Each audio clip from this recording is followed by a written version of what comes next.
오늘 우리가 함께 교회의 부흥을 향해서 걸어간다고 할 때 소리가 다르고 달란트가 다를 수 있어요. 근데 지금 책 한 권, 이 레귤러 하나를 갖다가 전달해 주는데도 이 세 사람들이 다 같이 가야 공동 우승이 되는 거예요.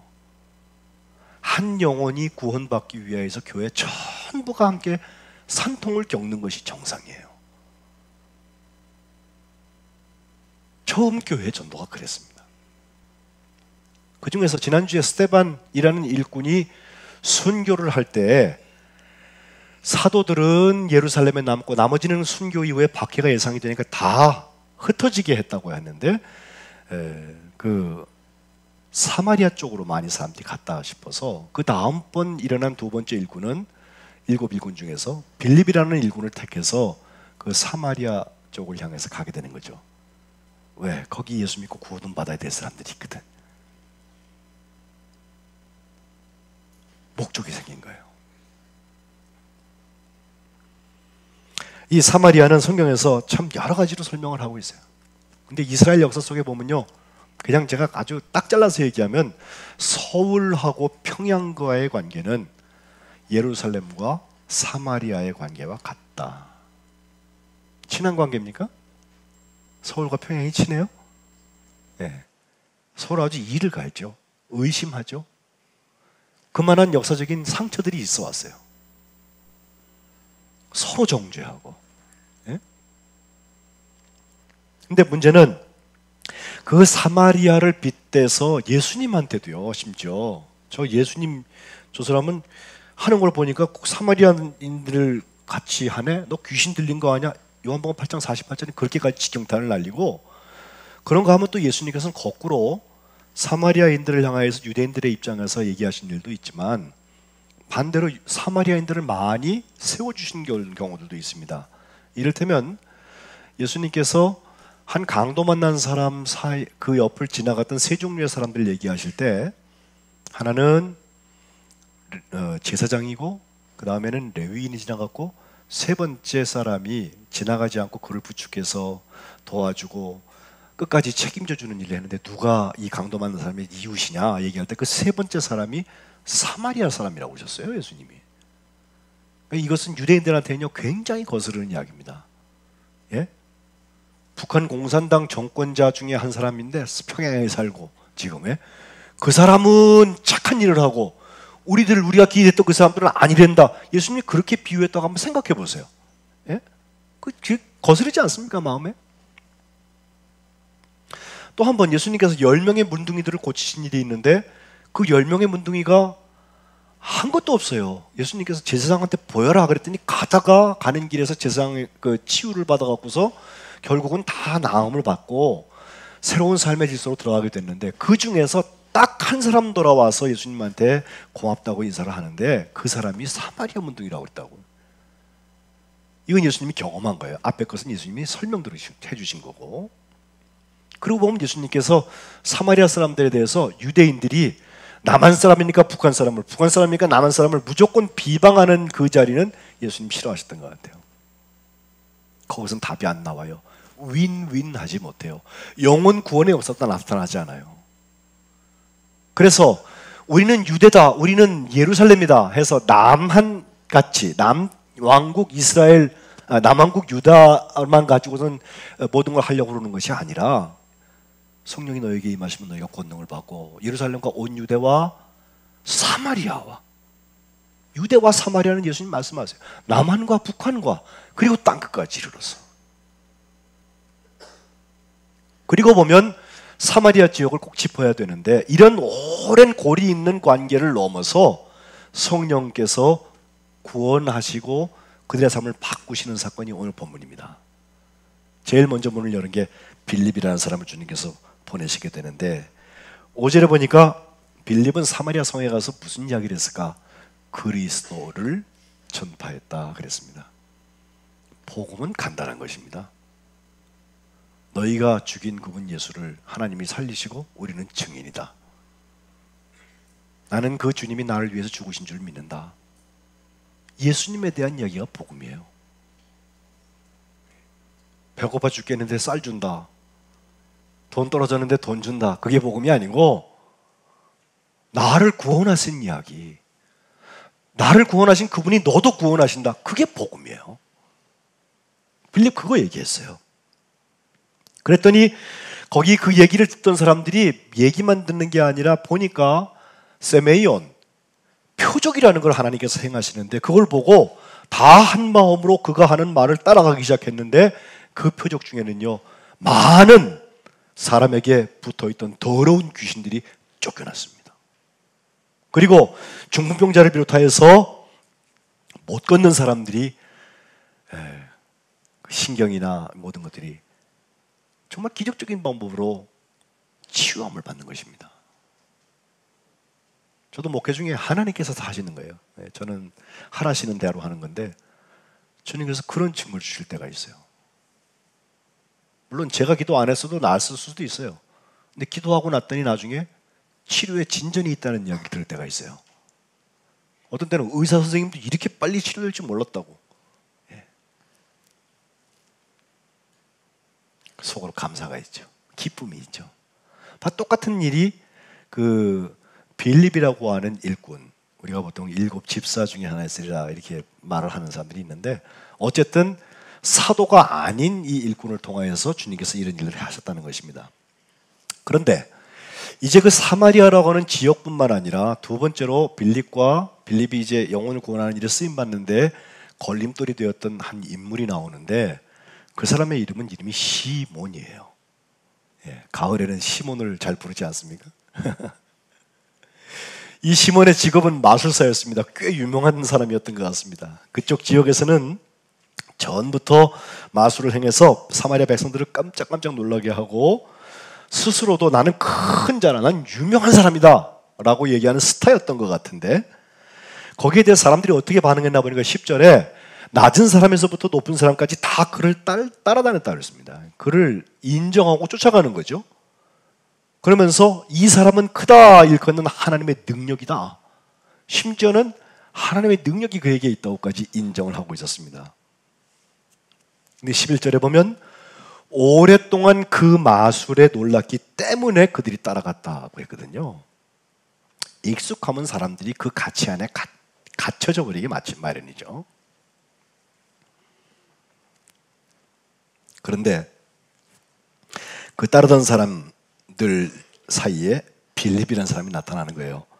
그리고 빌립은 나타나서 역시 예수 그리스도를 증거하는데 하나님 나라와 및 예수 그리스도의 이름에 대하여서 전도를 했더니 놀랍게도 그 마술사 시몬을 쫓아다니던 사람들이 빌립의 이야기를 통해서 예수님을 믿기 시작을 하고 예수님을 믿으니까 그 다음 순서는 당연히 따라가는 게 세례받는 거 아니에요?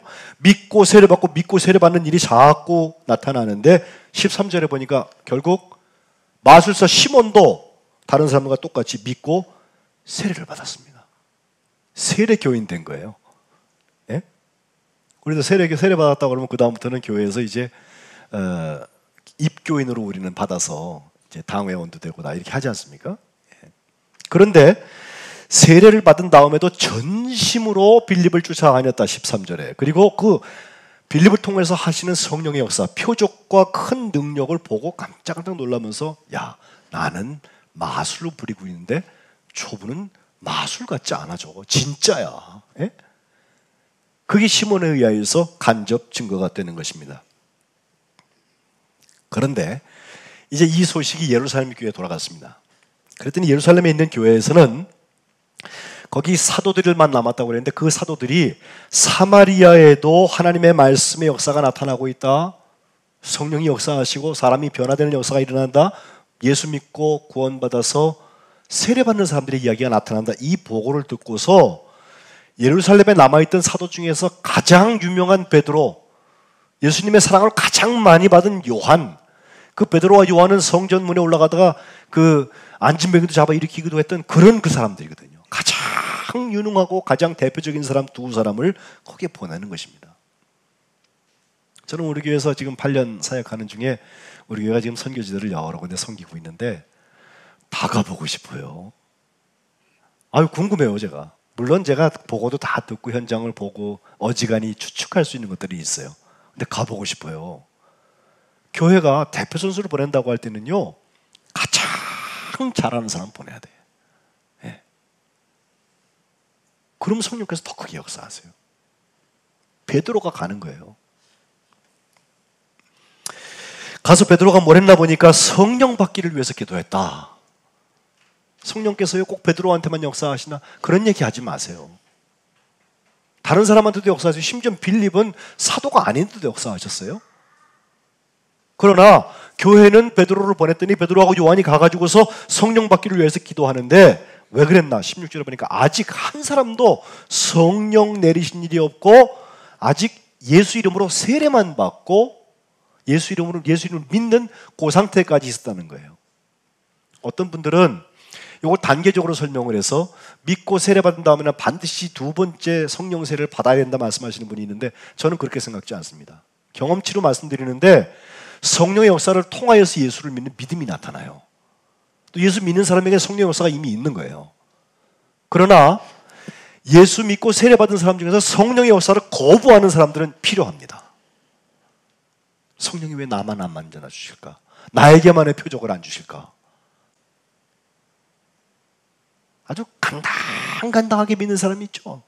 무슨 일이 생기면 도망 다니고 뭐 하면 도망가고 뭐 하면 삐지고 뻑하면 방학하고 성령의 역사가 있으면 그렇게 할 수가 없어요. 하고 싶어도 내 속에 계신 성령께서 강권하시는데 나한테 하자고 그러시는데 어떻게 그걸 안 들은 척 할 수가 있어요. 두 사도가 그들에게 안수할 때 성령 받는 역사가 나타나게 된 것입니다. 우리 석관제일교회도 아직 성령의 역사에 대해서 너무 무지하거나 그건 뭐 열광주의자들이나 하는 거지 이런 식으로 해서 치부하시던 분들이 있으면 오늘 주님한테 기도하세요. 주님 내게도 성령 주옵소서. 내게도 성령의 충만함을 주옵소서. 그래야 해서 나를 통하여서도 성령 충만한 역사가 내가 가는 곳곳마다 일어나게 하옵소서 기도하시기를 바랍니다. 주님께서 그 심령을 만져주실 줄로 믿습니다. 근데 문제는 그 다음에 시몬에게 나타납니다. 제가 왜 걸림돌이라고 그랬냐면 18절에 가보니까 시몬이 그 성령 받는 것을 가만 보니까 신기하거든요. 손 얹고 기도하니까 성령의 역사가 막 나타나는 거예요. 그 시몬의 마음에 어떤 생각이 들었냐면 야 요거 돈 좀 주면 저 사람이 나한테 저 능력을 좀 주지 않을까 팔지 않을까 생각이 되어져서 돈을 실제로 주면서 하는 말이 그 권능 내게도 줘서 나도 이제 다니면서 어디 가가지고 안수하면 그 사람에게 성령이 좀 나타났으면 이렇게 말하는 거예요. 20절부터 23절에 보면 베드로가요 무지하게 공격적으로 야단칩니다. 실제로 지금도 뭐 교단 정치를 하거나 이런 사람들 중에는 돈이 든다는 사람들이 있어요. 예, 이유 없이 봉투를 주기도 하고 뭐 그러는 모양이에요. 저는 감사하게도 지금 30년 목회하는 중에 한 번도 그런 거 안 받아봤어. 누가 저한테 그 줘봤자 부장용만 할 거 뻔히 아니까 주지도 않아. 예. 전화도 안 하죠 저한테는. 그래서 저도 한 표 찍거든요. 꼭 하면.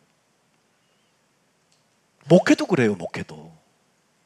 어느 때가 되면은 담임 목사 눈에 보기 좋게 해가지고 사람의 마음을 살라고 그러고 지금 것은 엉망진창으로 해놓고 그때 어떻게 해가지고 넘어가려고 그러고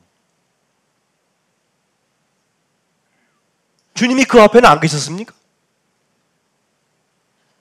그렇게 하는 거 아니에요. 저도 이제 7, 8년 지내보니까 우리 교회 오래 섬기신 분들의 삶에 대한 얘기도 알 수 있어요. 이제 아 그러셨겠다. 저분은 그렇게 살고 있구나.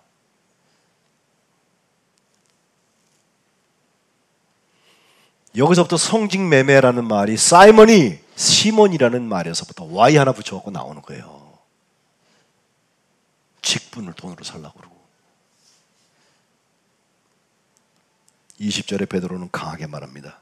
내가 하나님의 선물을 돈 주고 살 줄로 생각하였으니 내 은과 내가 함께 망해란 말이에요. 사실은 돈은 죄 없어요. 은은 죄 없어요. 그걸 쥐고 흔드는 사람이 하나님의 선물을 그걸로 바꾸려고 그랬다고. 예? 다 망하는 거예요. 목사님이 나만 미워하나 봐, 나만 안 해줘, 그러지 마세요. 그분 해주면 다 해줘야 돼요. 다 망해요 그러면.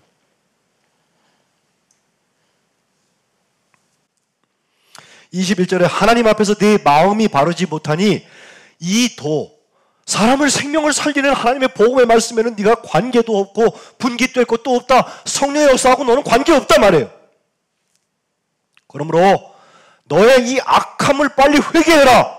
주께 기도해라. 혹 마음에 품은 것 하나님께서 용서해 주지 않겠냔 말이죠. 그 마음을 찢는 기도가 기도죠. 끝까지 반항해 보세요. 주님이 결산하십니다. 내가 보니 너는 악독이 가득하며 불의에 매인 바가 됐다고 꾸중을 했습니다. 제가 오늘날 우리 교회판으로 제가 이것을 설명을 해보겠습니다. 빌립이라는 사람이 어떤 사람을 가서 전도했어요. 그래갖고 그가 예수도 믿고 세례도 받았어요. 얼마나 좋아요? 근데 모 교회라고 하는 예루살렘에서부터 권위 있는 사도가 와가지고 뭐 하다가 보니까요, 내가 전도해 놓은 사람은 그냥 야단을 쳐도 꽤 영향력 있는 사람 아니에요 지금? 예? 그 사람들이 막 쫓아다닌다고, 그 사람 때문에 영향받아서 몇 사람 더 왔을지도 몰라. 근데 그 사람을 말이야 아주 박살을 내버리는 거야 그냥. 예? 우중을 해도 이렇게 심하게 할 수가 없어. 그러면 교회 성장하기나 방법론만 가르치는 사람들은요, 그렇게 하면 안 됩니다 그럽니다. 예? 왜? 시험 들 만한 거리들 자꾸 교회 만들지 말라 그러거든요. 그런데 시험에 드는 게 많습니다. 거기에 생명이 있기 때문에 그렇습니다. 아까 그 영어의 부제로 달아놓았던 유혹 속에 있을 때에도 하나님이 우리를 지켜주셔야 되지만, 인도해 주셔야 되지만, 유혹 안으로 들어가는 것은 막아주셔야죠. 우리가 판단력이 부족하고 우리가 감성이 너무 풍부해갖고 좋은 게 좋은 거라고 익숙한데 그냥 이렇게 주저앉는 건 좋아하니까 편하게 가려고 그렇게 쌤 하고 있는 동안에 다 같이 망한다. 언제 영혼 구원에 쓰임 받으시겠어요? 전도는 함께 하는 것입니다. 그러면 아멘 합니다. 실제 전도 하나 보면 아무것도 안 해요. 전도는 대표 선수 저 사람들만 하고 나는 그거 말고 다른 거 해야지.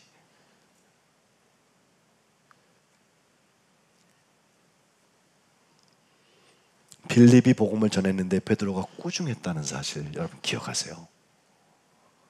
사람 어싸기려고 베드로가 그랬을까? 그렇지 않았으리라고 저는 확신해요.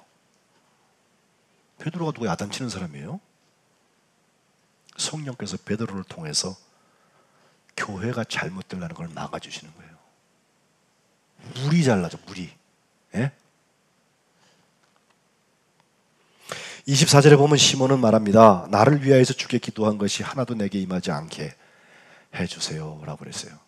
그 이후에 시몬이 어떻게 됐는지에 대해서는 성경이 기록하지 않고 있어요. 근데 그 다음에 25절에 보면요, 두 사도 베드로와 요한, 지금 예루살렘에서 저 사마리아까지 갔던 그 사람들은 예루살렘으로 돌아오는 길에 그 낯선 사마리아 땅에서 또 전도합니다. 성령께서 강권하시니까.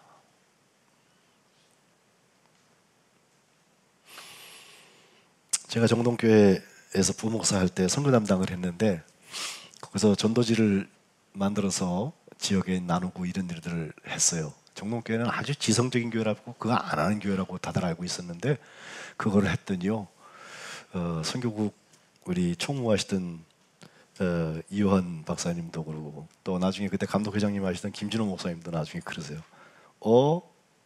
고목나무에 꽃 핀다 그러세요. 무슨 얘기냐면 정동교회는 오래된 교회고 늙었으니까 꽃 안 필 줄 알았는데 거기 다니면서 전도한다고. 예. 그때 열어놓은 문으로 직장인들을 비롯하여서 사회 선교를 비롯하여서 영혼 구원의 역사가 나타나는 거예요.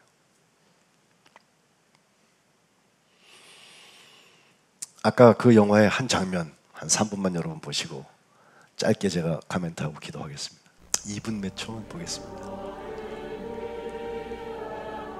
털복숭이고 저건 가장 젊은 수사죠. 회중 찬송 중인데요. 여기 가운데가 베노죠.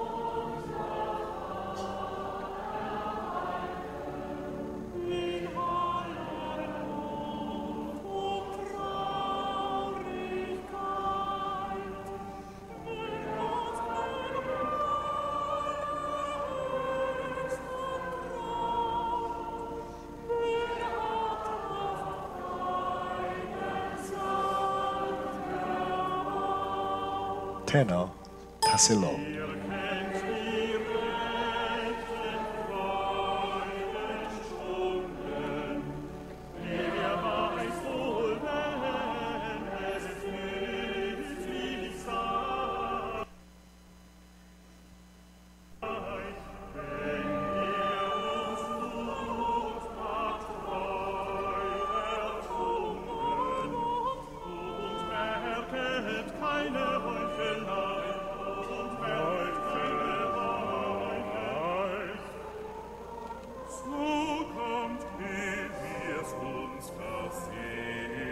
노래하고 기도하며 하나님과 함께 가라.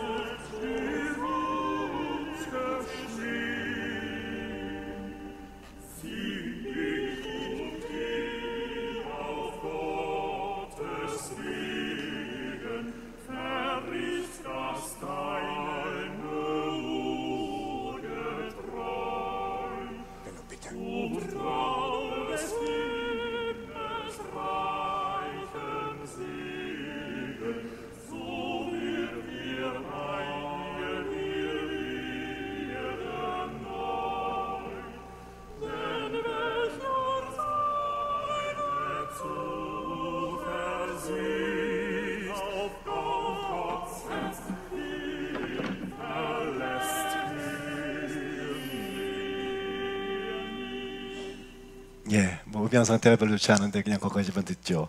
저 찬송 우리 여러분 312장의 찬송이 있는데 그 게오르크 노이마크라는 사람 정말 놀라운 사람이죠. 60세를 살고 돌아가는데 그분이 20살 때 저 곡을 작곡해요. 그때가 30년 전쟁이 있을 때라서 자기도 막 정처 없이 떠돌고 원래 법을 공부하던 사람인데 참 삶이 어려울 때 저 찬송을 작곡을 했어요.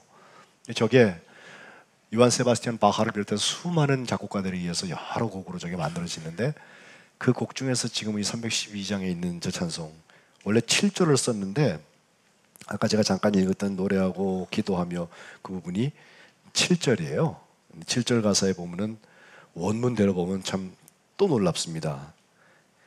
아까 저 번역은 그냥 영화 번역하는 사람들이 엉터리로 한 거고 실제 번역은 이렇습니다.